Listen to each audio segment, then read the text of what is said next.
எடப்பாடி பழனிசாமி வந்து மீண்டும் ஆட்சி வந்தாக்க ஒவ்வொரு குடும்பத்துக்கும் கருணை அடைப்பில் 10,000 வழங்கணும்னு சொல்லியிருக்காரு. அதை எப்படி பார்க்குறீங்க? இது தேர்தலுக்காண்டி அவர் அறிக்கை விட்டுட்டு இருக்காரு. ஜெயிச்சா அவரெல்லாம் வர முடியாது, அவர் கொடுக்குறதுக்கு வாய்ப்பு இல்லை. ஏற்கனவே மகளிர் குடும்பத்தை திமுக அரசு 1000 ரூபா கொடுக்குறேன்னு சொன்னாங்க. அதே சாத்தியப்படாதுன்னு சொன்னால் ஒரு 1000 ரூபா கொடுக்குறேன்னாரு. அது மாதிரி இது ஒரு வாய்ஜாலத்தை சொல்லிக்கிட்டு இருக்காரு. அவ்வளோ அதெல்லாம் கொடுக்குற வாய்ப்பே இல்லை. அவர் அந்த வர முடியாது.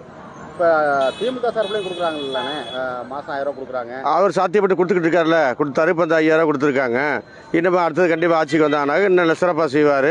2000 பணம் தர கொடுப்பாரு, கண்டிப்பாக கொடுப்பாரு. நல்லா சிறப்பாக செஞ்சுக்கிட்டு இருக்காரு. இந்த 10,000 கொடுக்குறது வரவேற்க முடியாது தானே? வரவேற்கிறதால அந்த சாத்தியில் அவர் 1000 ரூபாய் அவர் கொடுக்க முடியாது, 10,000 கொடுப்பாரு.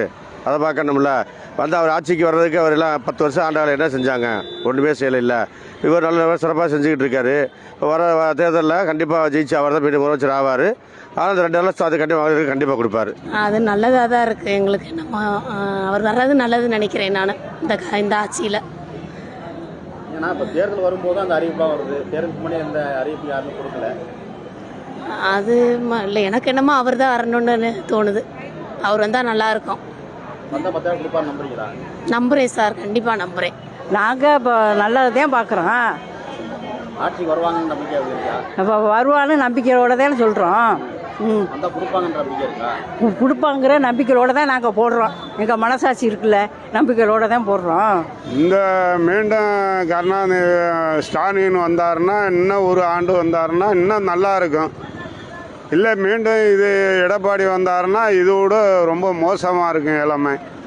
அதை பார்த்து அனுசரித்து மக்கள்